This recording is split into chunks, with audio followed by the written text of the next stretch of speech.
বিসমিল্লাহির রহমানির রহিম। বিসমিল্লাহির রহমানির রহিম।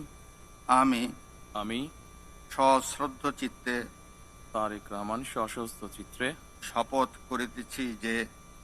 করিতেছি যে আমি আইন অনুযায়ী সরকারের প্রধানমন্ত্রী পদের কর্তব্য বিশ্বস্ততার সহিত পালন করিব। আমি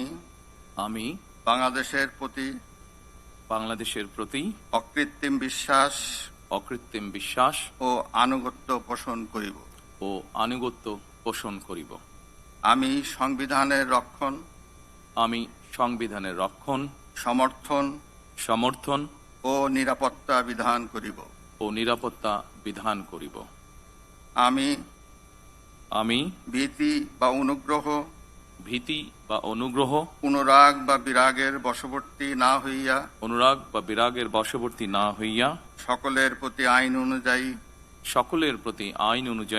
যথাবিহিত আচরণ করিব।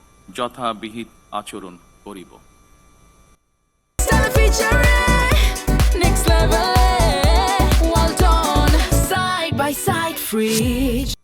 এবার মাননীয় প্রধানমন্ত্রীর গোপনীয়তার শপথ পাঠ পরিচালনা করার জন্য রাষ্ট্রপতি মহোদয়কে বিনীত অনুরোধ জানাচ্ছি। আমি তারেক রহমান সশস্ত্র চিত্রে শপথ করিতেছি যে সরকারের প্রধানমন্ত্রী রূপে যে সকল বিষয় আমার বিবেচনার জন্য আনিত হইবে বা যে সকল বিষয় আমি অবগত হইব তাহা প্রধানমন্ত্রী রূপে যথাযথভাবে আমার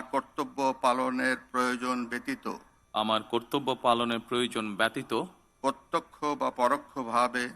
প্রত্যক্ষ বা পরোক্ষভাবে কোনো ব্যক্তিকে জ্ঞাপন করিব না বা কোনো ব্যক্তির নিকট প্রকাশ করিব না। ধন্যবাদ। মাননীয় প্রধানমন্ত্রীকে পদের শপথ ও গোপনীয়তার শপথ স্বাক্ষর করার জন্য এবং স্বাক্ষর শেষে নির্ধারিত আসন গ্রহণ করার জন্য বিনীত অনুরোধ জানাচ্ছি।